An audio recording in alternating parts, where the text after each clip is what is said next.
I have two very simple questions for you.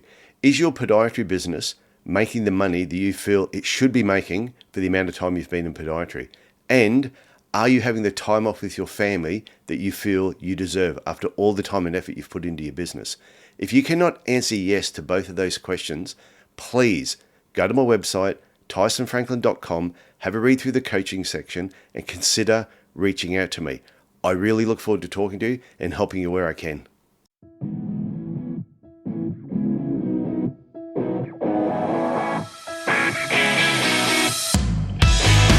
Hi, I'm Tyson Franklin, and welcome to this week's episode of the Podiatry Legends podcast, a podcast designed to help you feel, see, and think differently about the podiatry profession. With me today is Jason. Now, Jason, I'm going to try and nail your surname first time. McAninly. Did I get it? McAninly. Damn close. Anyway, you all heard it. Put it all together. Jason has been on the podcast before. It's episode 211, which, geez, that was a few years ago. And it was titled Physical and Mental Road to Recovery. If you missed that episode, go back and listen to it, because in that particular episode, this is going back to 2020 when Jason had an accident, got run over by a car, got thrown 12 meters in the air. His whole body got smashed up. At the same time, he went through a marriage breakup. He was going through COVID. Life was a little bit pear-shaped for Jason, but he turned things around. Go back and listen to that episode and you'll see how he turned it around. And if you're feeling a bit down in the dumps, you've got nothing compared to what Jason went through. Jason, it is fantastic to have you back on here. Good to see you again, Tyson. The funny thing, when you were going through that intro just then, I realized it must be almost exactly 5 years ago, because we did that just before the push-up challenge. And I've just finished the push-up challenge for the 5th year in a row. That's right. I did it the first couple of years when you were doing it. And then I had a shoulder problem and I couldn't do it. And I think everyone in Australia would know what the push-up challenge is. Just give it a little bit of a rundown for maybe people overseas that don't know what it is. The cool thing with it now is that the UK and Canada now have versions of it. Okay. Except in the UK, it was like 1,000 push-ups over a month. But basically, it's a fundraiser to raise awareness and to raise money for mental health in Australia, pushing a bit more towards male mental health and depression. And pretty much every year you do one push-up for someone who unfortunately lost their life to suicide the year before.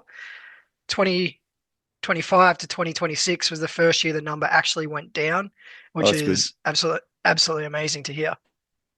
Well, the first time I came across it, obviously it was way more than 5 years ago, but you kept seeing every year we're doing it. Every year you kept seeing the number going up.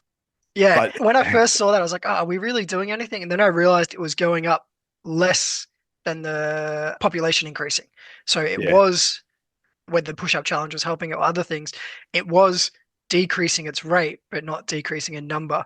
And last year was, or this one that just passed, was 3,600 and something over 3 weeks, 3.5 weeks. And what you went through yourself, there would have been there's a lot of things there that you had to overcome.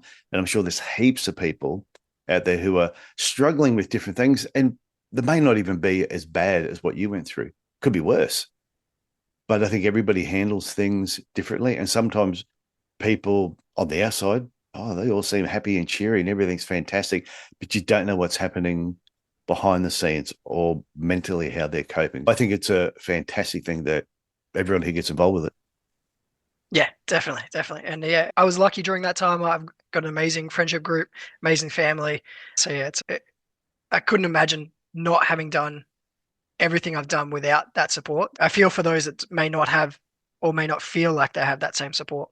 And that's why it's always important, if you think about a friend that you haven't spoken to for a while, or you've heard that, maybe they're struggling a little bit, just pick up the phone and give them a call, because you never know. It could be that phone call, that one phone call, that catching up for a coffee or a beer at the end of a workday could be just that thing they need to make them realize, and I've heard some stories where that one phone call has saved people's lives. Yeah, most definitely. We're going to move on from that, because we spoke a lot about that in episode 211. So I'm telling everyone, go back and actually have a listen to that one if you missed it. But since then, we sort of stayed in touch. And then I knew some people overseas in Bermuda who were actually looking for a podiatrist. And I just happened to know where you were working at the time. You weren't 100% happy where you're working. You were thinking of changing. And I said, hey, Jason, do you want to go and work in Bermuda? And you went, why the hell not? And you did. Yeah, and it's a great choice. It's one of the best things I've ever done. It's funny, I get patients ask me all the time, like, why'd you come to Bermuda? And I remember you actually had a guest on, it was a Canadian guest, Yeah. but they were talking about patients not showing up if they didn't put their heater on their car engine, otherwise the oil freezes and that sort of thing. I'm like, and they were looking for an employee in the episode, and I messaged you, and of course, because I listened to it 6 weeks later, you released it afterwards. You're like, no, no, no. What do you think about Bermuda? So I Yeah, went from that's going to right. -40 to mid 20s at the lowest. And I think that job was that in Nova Scotia? I think it might have been. And I actually think, like, I regret myself when I graduated. I was just a gutless young man. I was so scared to leave Southeast Queensland. That's where I grew up, Brisbane, Gold Coast. That's where my family was. That's where all my friends were. And I was so frightened to leave. And then I don't know what it was, like mid 20s or something. I had a bit of a hand problem. And all of a sudden, your whole world gets thrown upside down. Couldn't work for 2 years. And got some time off. Let's just drive to Cairns. And I've never left. 30 something years later, still here. But I go back, I regret that. I wish I had worked overseas. I think England was probably the only option back then, England and New Zealand. Yeah, I think it's good now because I think there's a lot more opportunities. I mean, obviously, you've had guests from Malta on, Mm. obviously Bermuda, England. Yeah, exactly. South Africa, Yep. India. Yeah, it's been a lot of different countries. And a lot of these countries, there are opportunities there for podiatrists to go and work. They don't have to stay Yeah, in Australia.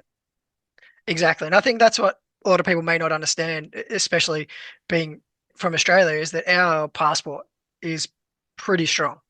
So it allows you a lot of opportunities that you may not have with other passports.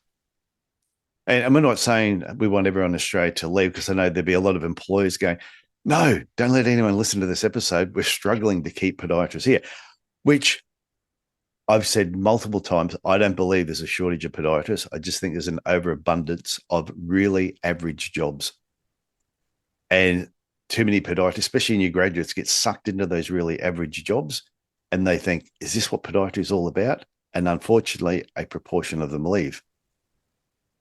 And I'm telling all new graduates and recent graduates, really interview the employer. Make sure that this job is everything it's cracked up to be. It's everything you want out of a job, and get them to write and sign it in blood that this is what they're going to do for you. And if they don't live up to it, leave, because there's plenty of good jobs out there. 100%. It's I'm still speaking to friends in Australia quite regularly, and still our university group's still quite strong, even though we graduated almost 10 years ago. Yeah. And yeah, we're still quite strong and we're still talking at it. And you hear the ones that are in questionable jobs and they're talking about leaving, and then you hear the ones that are in supportive jobs and those that have helped the job as much as the job's helped them, they're still loving the career. Yeah, well, I get probably at least once a month, I'll have a student contact me and say, hey, I'm thinking about taking this job. Can you have a look at my contract? I go, yeah, I'll look at it. And I'll have a little quick read. Like I said, I'm not giving you any legal advice. I'm just telling you things you should want in a contract. And they've all gone, okay, thanks for that. But I saw something on one of the Facebook groups the other day, and it was someone saying they were working for somebody, haven't been paid for 6 weeks, and now all of a sudden the person says, oh, I'm going to drop your pay because I can't afford to pay you what I said I was going to pay. Yeah. And I'm like, that's the sort of thing that just cripples, especially someone if they haven't been out for very long. Yeah. I can imagine if that happened to me lucky for me, I was mature age, so I would have just walked to the next place. But if that's your first full-time job after graduating, that's your career done and dusted. Oh, I'd flip the table and leave. and especially if you had a bad experience beforehand and then this was the next one. But if this is whoever that was, if that was their first experience, I hope they stay in there. I hope they get a job with somebody who really wants to look after them, which I'm sure they will. There's good ones out there, as you say. You just got to find them. I was reading something recently. You probably know this. You know how they say your brain isn't developed fully, especially males, until like your late 20s. And that's the other thing I tell people, that don't make decisions on your career until you're at least 30. That's it, because your brain may not always make the best decisions. I'm still struggling to make the best decisions. I know. Moving I abroad know. was one of the best decisions, though. Okay, and that's what we're going to be talking about. So you packed up from Australia. You were in Melbourne at the time, and then you moved from Melbourne to Bermuda. Yes, I did. Yeah. What made you make the decision to leave in the first place? Why did you want to have a break from Australia? And then we'll talk about what Bermuda's actually like. Well, my whole life plan when I was younger was I wanted to live abroad from 25 to 30. I was in retail at the time. That was my life plan. And then I ended up getting married to someone who was at university. So that time period was me working while they were at university. So that didn't seem possible. And then when we started to separate, I'm like, maybe I could go back and rehash this idea of moving abroad. And then reached out to you, and then you mentioned Bermuda. I'm a massive cricket nerd and cricket historical buff. So to me, the first thing you said when you said Bermuda was Leverock's diving catch in the 2007 World Cup. And I knew they exported rum. Oh, yes, they do. So that was, which I still apologize when I saw you in Liverpool for not bringing you a bottle of rum. I do still feel bad about that. Yeah, I feel bad about it too, but that's okay. We did have a few Guinness to make up for it. And yeah, so you said that, and I said, yeah, sign me up straight away. And then spent the next, well, it ended up being about 18-month journey to get here. But so yeah, researching everything I could about the place. And when we say 18-month journey, it wasn't that he was on a really slow boat that took 18 months. Bermuda's not that far away. It's really funny when I actually say to people, oh, there's a job going in Bermuda. And then I always ask, do you know where Bermuda is? It's surprising how many people put Bermuda down in the Caribbean. Yeah, which I did until not long before getting on the plane. Yeah, and I said, no, it's actually, if you picture where Florida is and New York is, and you draw a line going out east from there, I said, it's actually just out there. 2 hours, isn't it, from New York? Yeah, realistically, it's about a 90-minute flight, but all the taxiing is about a 2-hour trip. But I just think it's amazing. You got this tropical paradise that is that close to the United States. So it's one of those places that if you wanted to work somewhere that's super cool and also pop over and go and visit the United States anytime you want, I think that was one of the selling points for you. Yeah, definitely. Like we follow the American Labor Day. So it's the first Monday in September. I'm considering just going across to New York for the weekend and coming back. Yeah, that's pretty cool. But Europe's not that far away either. Exactly. I've done a weekend in Italy. I would not recommend it. It was a lot of fun. But yeah, it is possible to get to Italy and back in a weekend. Yeah, because you have an Italian wife now? Yes, yeah. So we got married December 2024. Her work permit moving here, there was a bit of kerfuffle. So she had to go back, and she was living in Italy for 12 months. So yeah, I'd sometimes pop across and say hello and then pop back. Okay, so you go back like 6 years ago or so, you're recovering from a car accident, your body's all beaten up, your wife has left you, COVID's happening, life is crap. You move ahead, living in Bermuda, you're married to a lovely Italian lady, you're doing a lot of travel to America and Europe whenever you feel like it, and you're one of the superstars of the cricket team as well in Bermuda. Yeah, I had a pretty good, successful career here playing cricket. I only played one season, but yeah, it was a couple of trophies and a hat trick, and yeah, it was a pretty good season. So what's the community of Bermuda like, coming from Melbourne or just Australia in general to an island east of America? What's it like to actually live there? I know the speed limit's 35 kilometers an hour. The legal speed limit is 35 kilometers per hour. The accepted speed limit is 50 kilometers per hour. Oh, okay. They have a bit of leeway there because they know that we wouldn't get anywhere if it was 35 kilometers per hour. But no, it's absolutely amazing. I don't know, can you see out my window there? The water's like 100 meters from my window. It's also once a year a cruise ship actually docks there as well. I've been laying on the hammock in our garden as the cruise ship comes in, and I'm sitting there having a rum Yeah. and watching these guys like, oh, you're spending like $1,000 a night to be here. Just have another sip of my rum while I look at them come into dock. I've said it many, many times that if Australia was closer, people would be going back and forth much more than they are between Bermuda and Australia because the culture's pretty similar. Well, it's a Commonwealth country, so they're Yeah. tuned with how we think, which is why they play cricket there. Exactly. So beach lifestyle, barbecues, and just everyone's very friendly. I can imagine it's very similar to Cairns, that you know everyone in town, you say hello to everyone. People will actually stop their car in the middle of the road and have a chat as they're driving like that, have a chat and then drive through. It can be annoying when you're on the way to work in the morning, but that's how it is. So everyone's super friendly. They also have a saying here, don't try and drink like a local. So it's very much a friendly family, party's not the right word, but having fun sort of island. And when they say don't drink like a local, is that a warning to Americans? Because Australians, I think, would keep up with them pretty well. I woke up in my bathtub the first time I tried to drink with the locals. Because it's Gosling's rum, isn't it? That's the local rum. Gosling's rum, yeah, it's quite delicious, and they still have the 151 proof here. It's legal here. And Gosling's is one that's got a little seal on the side. You got the bottle there. That's it. Yes, I have too much. Yeah, I do have a bottle. They used to have one that each bottle is got like a handprint put into it. Yeah, I think is that the special edition? Yeah, I think so. It was something like that. Every single bottle was individually different because as they were squeezed by hand and they put the handprint into it, so there's no two the same. So yeah, I'll have that. I still have the bottle. It's empty. Yeah, I'll have to find another one next time I'm back. Yeah, definitely empty. Okay, so the lifestyle is completely different. What is podiatry like there, though, in comparison to Australia? Is it similar, different, better, or worse? It's very, very similar in terms of what we do. The major difference is the specialists aren't as easy to contact or send patients to. They have to fly in.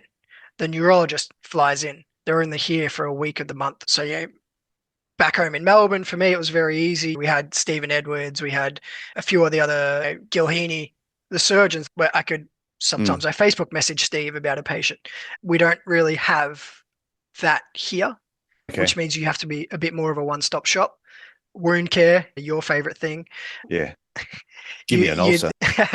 There's definitely much more of that in-house.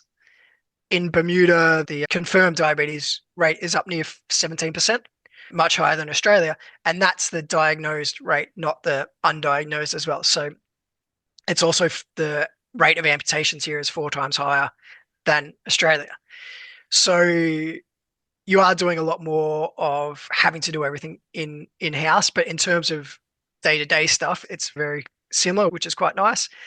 Probably the best thing is that it is also, we use the American insurance model, health insurance model, which means there's copays, gap payments, but they're very, very low. So for your higher end treatments, orthotics, for example, they're much easier to explain when someone's only paying $100 versus having to pay $700.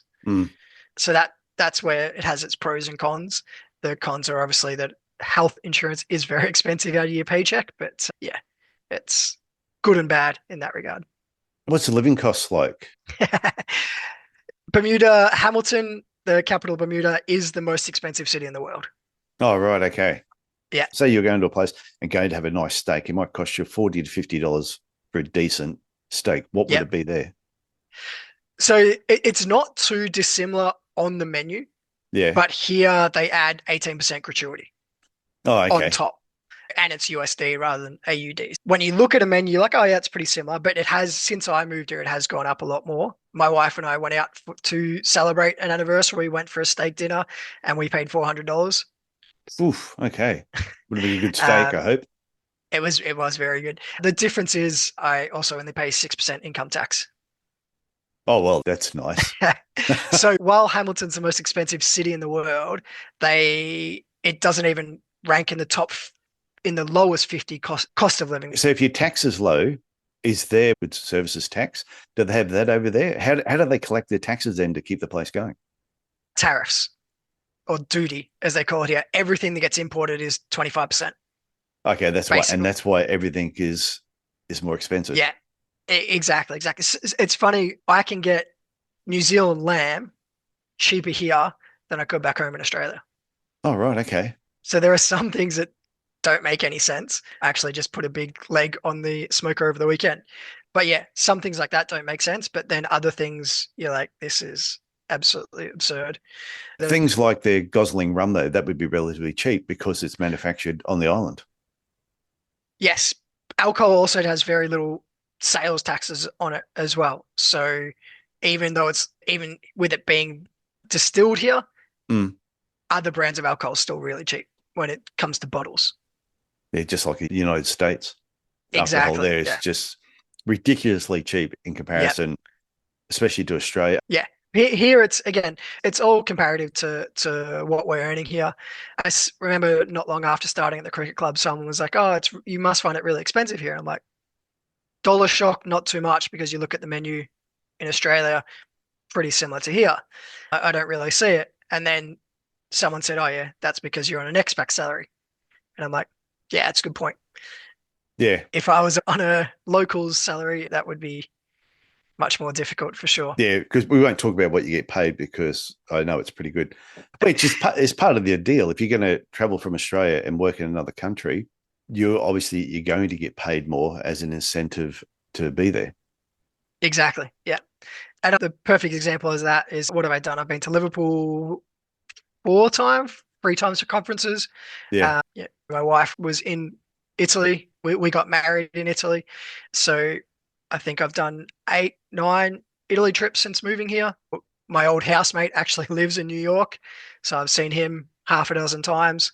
Yeah, things obviously I wouldn't have been able to do, A, on the Australian salary, and B, yeah, living in Australia. yeah. We had a ball at the foot and ankle show, didn't we? Well, especially on that last night. And here's a photo to prove that there'll be people in this photo who may or may not be listening to the podcast. But if they watch the video, look to see who's actually in the photo. But yeah, that was fantastic. And I recommend anyone, if you haven't been to the foot and ankle show, you got to do it over in the UK. It is a fantastic couple of day event. Yeah, I think that was the third year I'd been to it, and yeah, I had an absolute blast there. I'm a big Liverpool football supporter as well, so going there was quite amazing. But yeah, the town's awesome. The people that go to the show are great. They're there for the show. Yeah, it's a lot of fun. Did you do the And Liverpool Stadium tour? no, the first year I went to a game. Okay, yeah, but I didn't do it this year. Last year, I went and did the stadium tour. Amazing stadium, and that's when Yeah, like I've gone to the foot and ankle show 3 times. Prior to that, I had never been to the UK, and then each time I've gone there, I've caught up with Jonathan Small, and he's taken me on these crazy tour. We toured and seen so many things. This year we went to Wales and went on the world's fastest zip line. It goes something like 200 miles an hour. It's just incredible.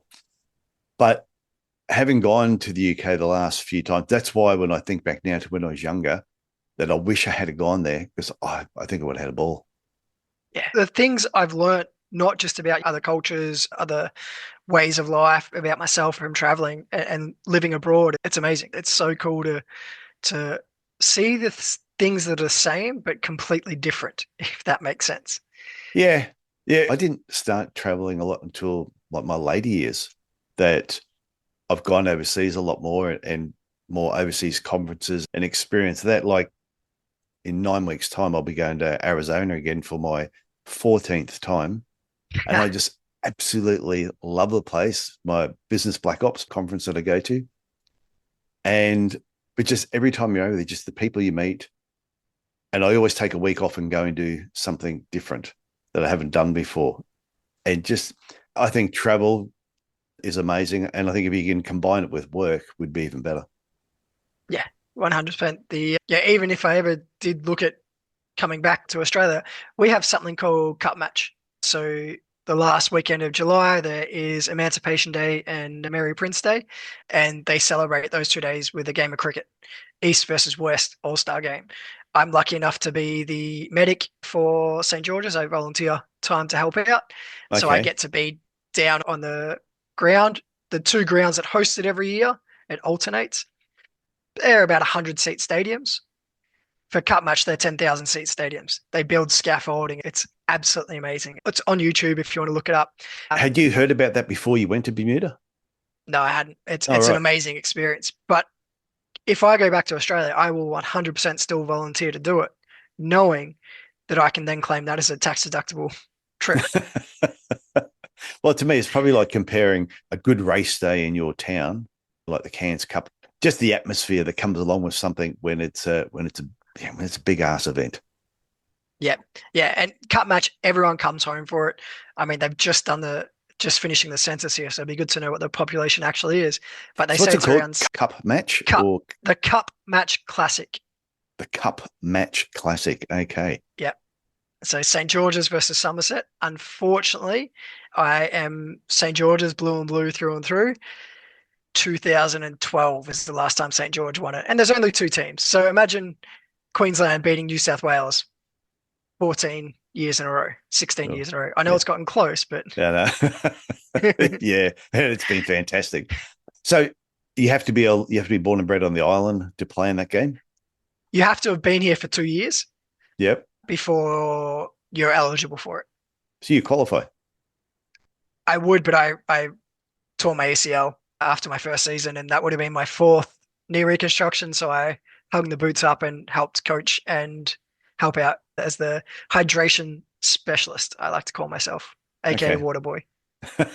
Hydration specialist sounds fantastic. Yeah. And that's the one thing I've noticed too, that what you've done in Bermuda, which I think is really important, whether you're going to Canada or the UK, or if you're just going to another town in Australia where you've never lived before, I think one of the best things I've seen you do is your community involvement. Is Oh, yeah, you 100%. you got there and you didn't just go to work, come home and go, oh yeah, okay, I'm in another country. You live, eat, and breathe Bermuda. You have Yeah, dove right in like one of the locals. that's it. There, like St. George is where my heart is now. That's the suburb, town, parish I live in. One of the first things I did landing here was I actually came with 4 cricket bags because they fit stuff in them really well. So it just made it really easy as luggage. So I moved from one location to another because I was in a hotel for a month before my first house. It was 500 meters away. So I'm just carrying all my cricket bags, lift like trip after trip after trip. St. George's, it's a small town. So they Yeah. saw this white boy carrying cricket bags. It's like, you play cricket? I'm like, yeah, yeah. It's like, the club's here, the club's here. Here's the number, here's the number. Like getting all these numbers of what the cricket club was. And I think I'd been here 3 weeks before I came down. And yeah, they embraced me. It is kind of funny. A lot of people ask me, how did I feel? Did I feel integrated? Was I shunned? Did they embrace me? And I said, couldn't even tell. I mean, just last week I said I was one of the brown boys now.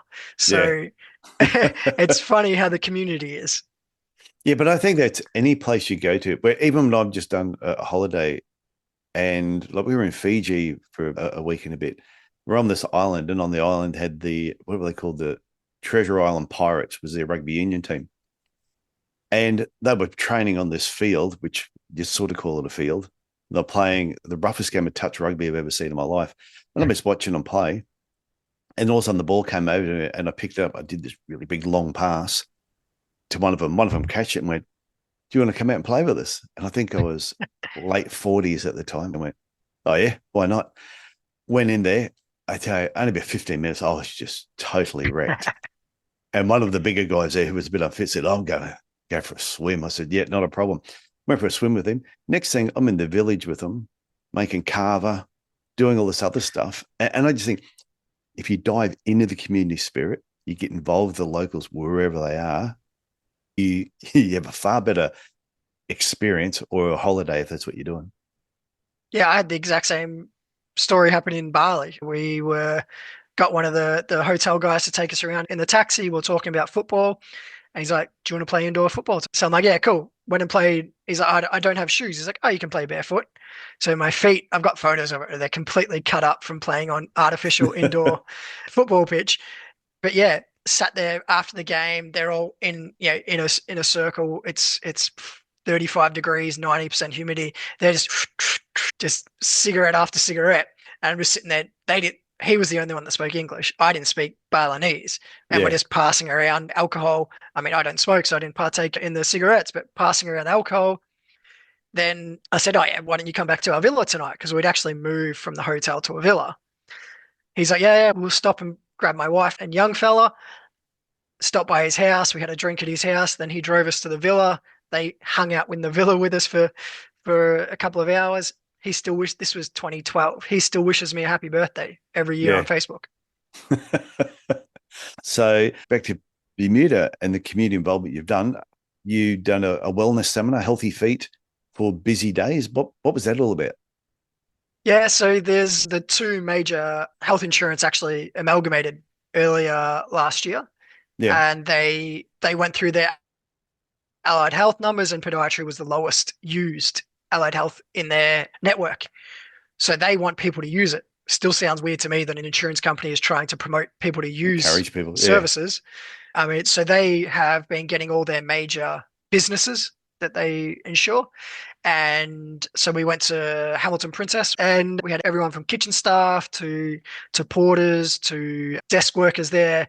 And we just went there and had a chat about people's feet. And yeah, I thought it was going to be a 20-minute talk, and we ended up talking I was there for an hour and a half and had to run back for my first patient after lunch. But yeah, it was really good. It's a really cool incentive, and it's amazing to see someone that loses money for people using their insurance. Is there something they're going to do on a regular basis, or is that just a one-off thing that they organise just to encourage more podiatry use? Yeah, they're doing a big health push. Again, prevention is better than cures. So they're pushing that. One of the doctors here has a van that he drives around. I can't for the life of me think of what it is, but it's a pun. It's like the man van or something. And it's literally driving to at-risk over 60 men, especially because we don't like to go to the doctor. And taking the doctor to them, which is it's an amazing cause. So Neil has done some presentations with them as well. And yeah, we've got some other stuff lined up with some of the other health professionals on Ireland as well. Yeah, we should give a shout out to Neil and Sam, who are your employers at Bermuda Podiatry. And they had no problems you coming on here and talking Bermuda up, which is great. Yeah, it's an amazing opportunity. If anyone gets the opportunity to travel and work, it's a no-brainer. Especially in Bermuda. Oh, yeah, exactly. I said that to Neil. If I was at the point where I felt like wanting to work again, and I said, Bermuda, it just sounds like it'll be right up my alley. Just the whole, and I've looked at photos of the place, and I just go, it looks absolutely fantastic. And the colours of the sunset the last 18 months have just been unreal here. I don't know why it's become so much better. Just the colour is unreal. And so we got the most northern coral reef in the world.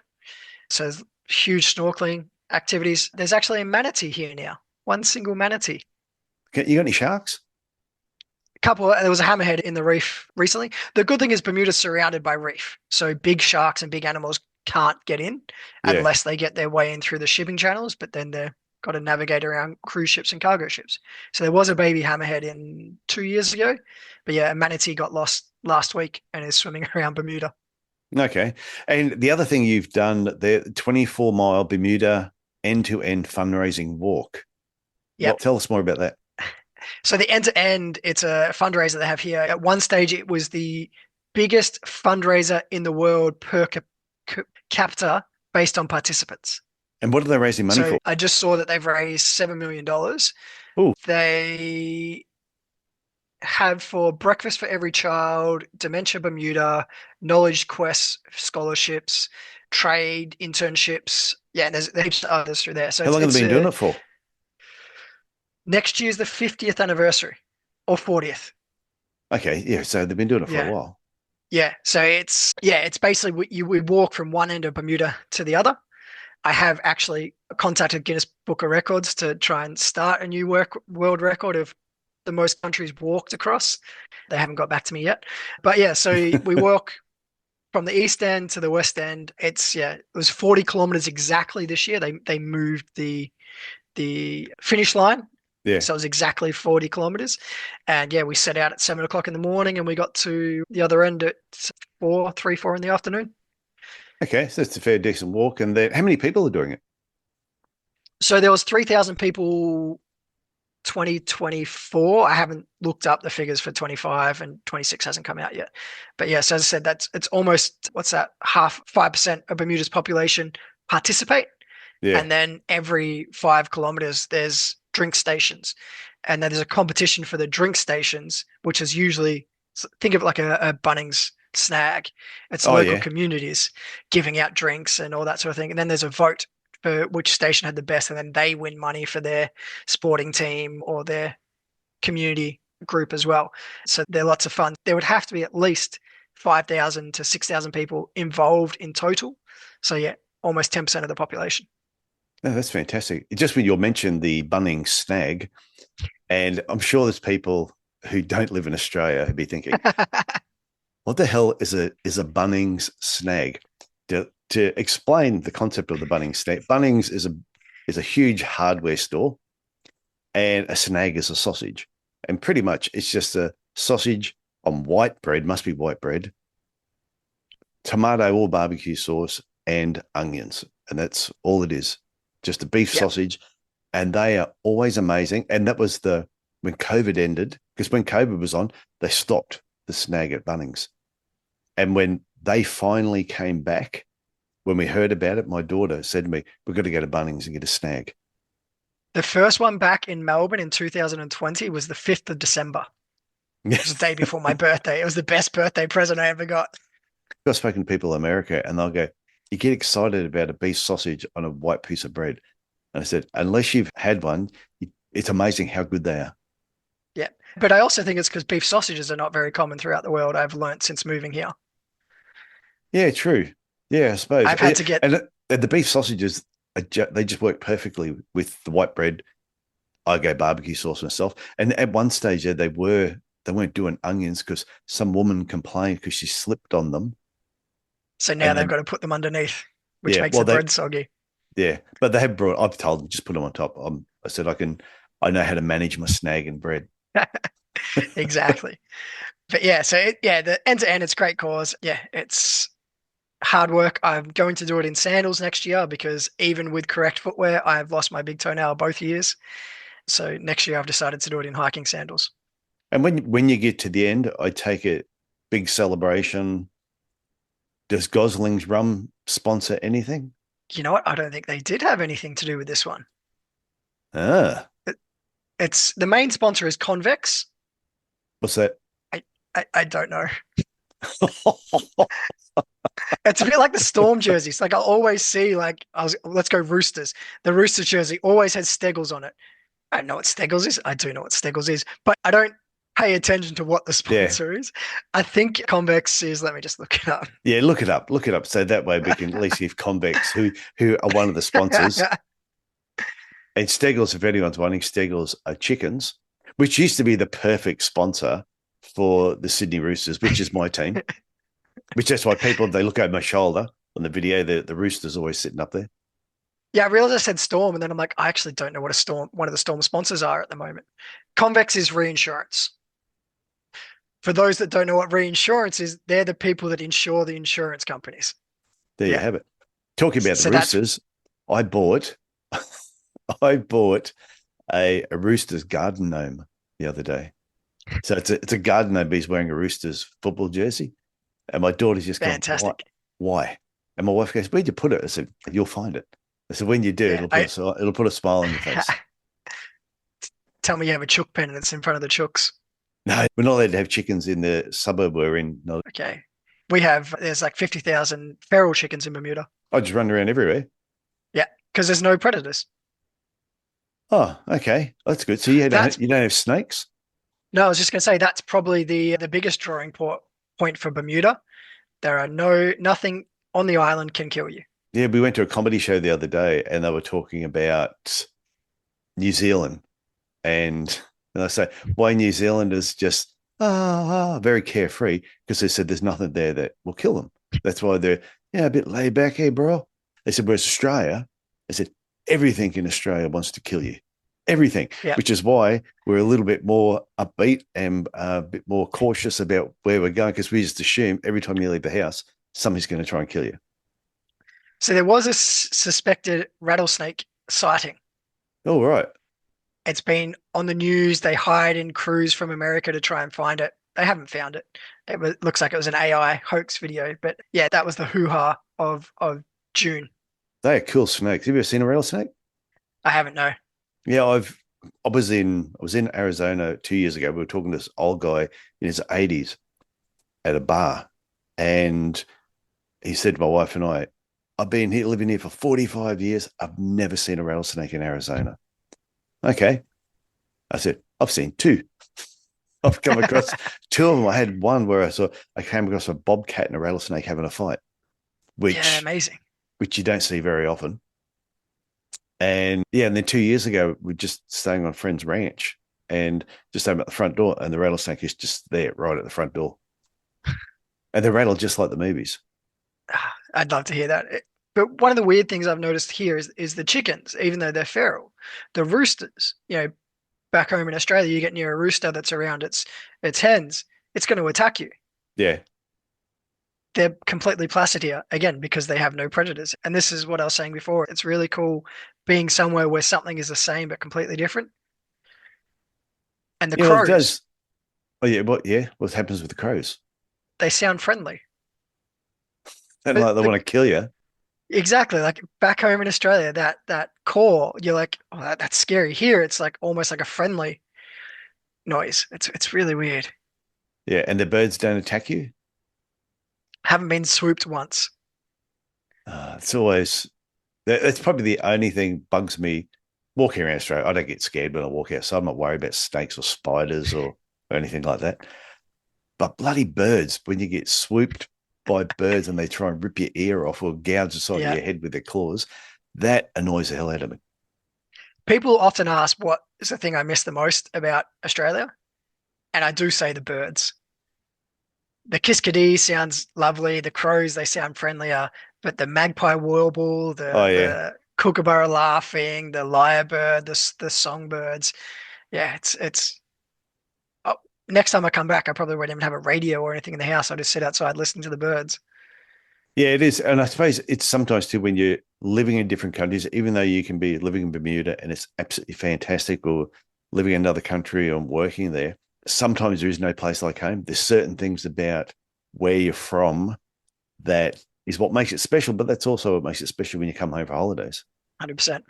So before we finish up, is there anything else about Bermuda you want to highlight? And I know this isn't like a Bermuda travel podcast, but I just want people to understand that if you get the opportunity to work overseas, if there's a job going, don't just go, oh, no, I don't want to do that. Actually go and have a look at it. And even if you only do it for a couple of years, especially when you're younger, I think it'll be an experience you'll take with you the rest of your life. I'll just tell the story of how I met the new podiatrist that was working with us, Jake. Yeah. I actually first saw him talk at the Royal College of Podiatry conference. That was in Liverpool, and then at the Foot and Ankle show again. And we ended up chatting, and he took me to the same place that I took you to, that cool little food venue we went to. Oh, that's right. He works with a few of the English Premier League teams. And just from being in an opportunity in a place where I was able to meet someone like that, chat to him like, yeah, do you know anyone looking for that? We were looking for a podiatrist at the time. He's like, oh yeah, cool. Let me look around. And then a little bit while later, he's like, hey, how about I come? Oh yeah, cool. So then he comes across. And then he was living here. He's now going back between London and here. Yeah. That opportunity has now allowed me to be in communication with him, who's working with Premier League teams, which has potentially got the foot in the door for me going down that pathway as well. In Australia, that opportunity is not ever going to happen. So that's sort of the thing I'd say about moving. But Bermuda itself is, yeah. So Bermuda is 1.5 miles wide at its widest point. What's that? 2 kilometers. See, yeah, I'm always within 1 kilometer of the water, no matter where I am. And the craziest thing is in winter, It doesn't get below 15 degrees Celsius. Sounds like cans. I've bought thermals. Well, that's when you go to New York. I've worn them here. It's interesting. Like 15 degrees, all of a sudden I'm in my snow gear. You acclimatize. It's just, that's how nice the weather is here. Yeah, it's funny though when you mentioned about Jake Heath and the quote I have on my back wall: "The next connection could be the one that changes your life." And I think that's also the advantage when whether you're going overseas to work or whether you're going overseas to go to a conference, the people that you meet overseas are a completely different group of people that you meet in your own country. That's what I've loved about doing the podcast, probably more than anything else, is it's given me the ability to connect with all these podiatrists all around the world. And then when you do go to an event, you catch up with these people, and it's made my life far more interesting and enjoyable. And you've got potentially couches to crash up, which is a lot cheaper than hotels these days. Yeah, no, I don't sleep on couches, but I have caught up with a lot of people when I've gone to, like, especially in America, I've gone to Wisconsin, gone to Chicago, Nashville, just all these different places. There's pretty much nearly any city I go to for a bit of a trip, there'll be someone that I know there through the podcast or through a conference that at least, yeah, there's nothing lonelier than when you're in a town that you don't know anyone, but you get there and you can send a message and go, hey, do you want to catch up for dinner? That is fantastic. So, Jason, I want to thank you for coming back on the Podiatry Legends podcast. You'll end up getting one of these eventually, a Podiatry Legends podcast lip balm, and it's suitable for Bermuda because it is pina colada.